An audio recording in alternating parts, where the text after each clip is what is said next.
अस्सलामुअलैकुम जी, my name is Asma Shaikh. Welcome to my channel. हाजिर हूँ आपके लिए एक और इंटरेस्टिंग सा टॉपिक लेकर। तो बात कर लेते हैं किला रोहतास के बारे में, जो कि पाकिस्तान के सूबे जहलम में वाक़या है। 1551 में मुग़ल बादशाह शहनशाह हुमायूं की शिकस्त के बाद शेर शाह सूरी ने रोहतास के मकाम पर एक मजबूत किला बंद कॉम्प्लेक्स की तामीर किया, जो पाकिस्तान के शमाल में एक स्ट्रेटेजिक मकाम है। ये कभी तूफ़ान की जद में नहीं आया था और आज तक बरकरार है। अहम किला बंदी बड़ी बड़ी दीवारों पर मुश्तमिल है, जो 4 किलोमीटर से ज़्यादा तक फैली हुई है। वो गरहों के साथ कतार में लगे हुए हैं और यादगार गेटवे से सीधे हुए हैं। रोहतास किला, जिसे किला रोहतास भी कहा जाता है, वस्ती और जनूबी एशिया में इब्तदाई मुस्लिम फ़ौजी फ़न तमीर की एक गैर मामूली मिसाल है। रोहतास किला, जो कि 16वीं सदी में पाकिस्तान के शुमाल में सूबा पंजाब के एक स्ट्रेटेजिक मकाम पर बनाया गया था और वस्ती और जनूबी एशिया में इब्तदाई मुस्लिम फ़ौजी फ़न तमीर की एक गैर मामूली मिसाल है। इस 70 एकड़ पर मुहित रीजन की मरकज़ी किला 4 किलोमीटर से ज़्यादा तवील मामारी दीवारों पर मुश्तमिल है, जिसमें 68 गर है और 12 यादगारी गेटवेज के ज़रिए स्ट्रेटेजिक पॉइंट्स पर सुराग किए गए हैं। इस्लामी दुनिया के दीगर मकामात से आर्किटेक्चरल और फनकाराना रवायात का इम्तजाज है। इस किले में मुगलिया सल्तनत में तामीराती तर्ज की तरक्की पर गहरा असर डाला। सूरी ख़ानदान के बानी शेर शाह सूरी ने 1541 में किला रोहतास, जिसे किला रोहतास भी कहा जाता है, की तमीर का आगाज़ किया। मनसूबाबंदी में बाकायदा और मुस्लिम फ़ौज फ़न तमीर की ये इब्तदाई मिसाल पहाड़ी की चोटी की शक्ल के मुताबिक है। एक अंदरूनी दीवार किले के बकिया हिस्से से अंदरूनी किले को तकसीम करती है और कदीम कुओं की शक्ल में पानी की अंदरूनी फराहमी ने किले की ग्रेजन को पानी में खुद कफालत बख्शी। एक खूबसूरत मस्जिद, जिसे शाही मस्जिद के नाम से जाना जाता है, काबली दरवाजे के करीब वाक़या है और हवेली मान सिंह ने मुगल दौर में बाद में तमीर किया था। काली दरवाजे के करीब वाक़या है और हवेली महली घर, जिसे मान सिंह ने मुगल दौर में बाद में तमीर किया था। किला रोहतास ने किला बंदी की एक नई शक्ल की नुमाइंदगी की, बुनियादी तौर पर तरक्की के फौजी फ़न तमीर पर मुबनी और तोप के तारुफ के रद्द अमल में तैयार किया था, लेकिन अपने एक अलग अंदाज में तब्दील हो गया।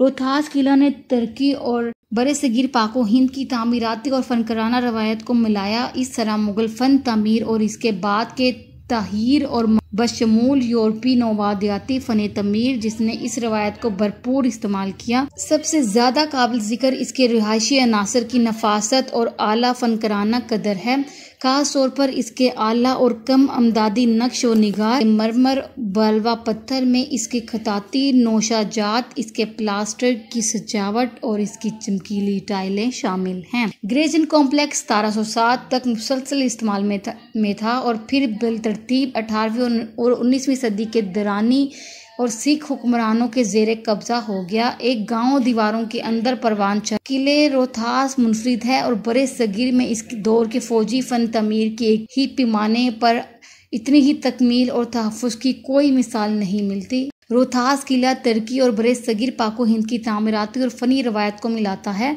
ताकि मुग़ल फ़न तमीर और इसके बाद के ताहीर और मवाफ़क़त का नमूना बनाया जा सके। किला रोहतास 16वीं सदी के दौरान वस्ती और जनूबी एशिया के मुस्लिम फ़ौजी फ़न तमीर की एक गैर मामूली मिसाल है। प्रॉपर्टी के हदूद के अंदर जायदाद के बकिया आलमी कदर के इजहार के लिए ज़रूरी तमाम अनासर और अज्जा मौजूद हैं, बशमूल इसकी बड़ी दफ़ाई दीवारें, यादगार गेटवेज, बाकायदा फासला वाले नीम सर्कुलर घर और दीवारों के अंदर क्रॉस वाल, जो अंदरूनी किला बावली कदीम कुएं, जिसे कदीम कुएं कहते हैं, हवेली मान सिंह और शाही मस्जिद की वजाहत करती चलूँ। इनमें से सबसे ज़्यादातर अनासर और अज्जा का जिस्मानी ताने बाने तहफ़्फ़ुज़ की मकबूल हालत में है। किला बंदी की दीवार तहम बाज़ मकामात पर गिर गई है और यादगार तजावीज़ात से खतरा है, जिसने किले की असल नकासियाब की नकास को धरम बरम कर दिया है। रोहतास किले की अहम तारीखी खुसूसियात शक्ल, तरतीब और मवाद में मुस्तइद हैं। नामुनासिब जदीद मवाद के इस्तेमाल से ग्रेज करते हुए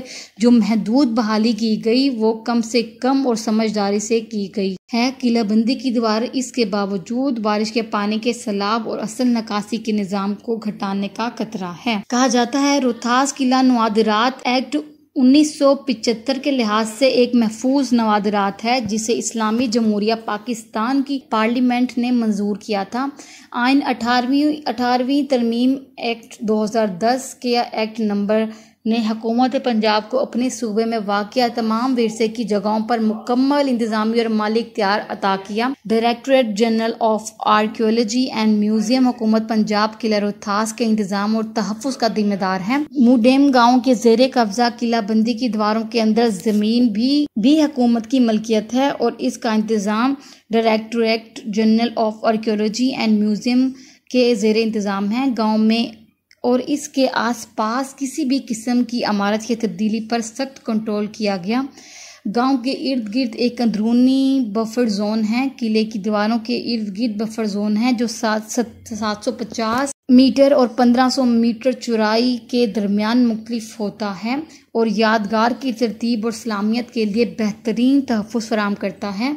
रोहतास फोर्ट 2000 में शुरू किया गया था। रोहतास फोर्ट प्रोग्राम को महकमा आसार कदीमा और अजायब घर और हमाया लेन वाइल्ड लाइफ फाउंडेशन ने 2000 में शुरू किया था ताकि इस किले की हिफाजत और उसे तहफ़्फ़ुज़ और सियाहत के बैनुल-अक़वामी मायरात के मुताबिक सकाफ़ती विरसे के तौर पर तैयार किया जा सके। जी तो ये थी एक छोटी सी इंफॉर्मेशन किले रोहतास के बारे में। उम्मीद करती हूँ वीडियो अच्छी लगी होगी। वीडियो अच्छी लगी हो तो मेरे चैनल को सब्सक्राइब और वीडियोस को लाइक कर दीजिएगा। तब तक के लिए अल्लाह हाफ़िज़।